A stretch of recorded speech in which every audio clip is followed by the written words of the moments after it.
Para el perito contratado por el presidente de la Junta Departamental, Rodolfo Pereira, la firma de la supuesta renuncia de Friedman es auténtica. Por su parte, el Ministerio Público aseguró que esta prueba no tiene validez. El polémico documento de la supuesta renuncia de Rodolfo Friedman sigue creando crispación en el escenario político de Guairá. Ahora, un perito pagado por Rodolfo Pereira, quien por vía judicial quiso ocupar la gobernación del Guairá, concluyó que la firma es auténtica.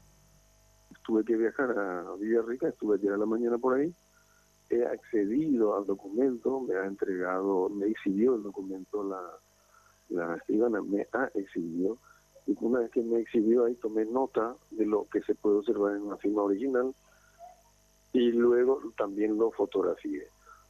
Tanto lo que tomé nota como también la fotografía lo he estampado en mi dictamen inicial. Y en base al trabajo técnico realizado, a mi idea, saben entender, como lo dije en mi dictamen final, es la firma de Rodolfo Friedman. Por su parte, Bernardo Elizaur, fiscal del caso, asegura que estos resultados no tienen validez para el Ministerio Público. No tiene ninguna validez.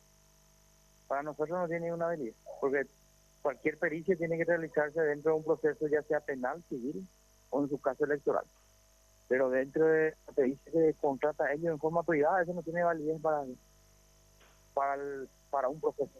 No tiene validez, y menos para este representante fiscal. En su caso nosotros vamos a hacer así conforme a lo que establece la ley, conforme dentro de un proceso penal, dentro de las reglas de la pericia y conforme a lo que dispone la ley. O sea que para nosotros no tiene validez.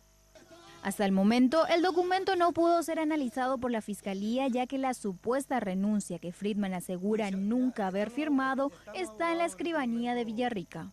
El agente fiscal indicó que aguardan la designación de un juez que autorice el acceso al documento para que forenses del Ministerio Público realicen la pericia. Otra opción sería que el documento sea exhibido ante Friedman y posteriormente este preste declaración ante el Ministerio Público. Actualmente, Rodolfo Friedman sigue en el cargo de gobernador luego de conseguir que el juez electoral de Guairá deje sin efecto la resolución de la Junta Departamental.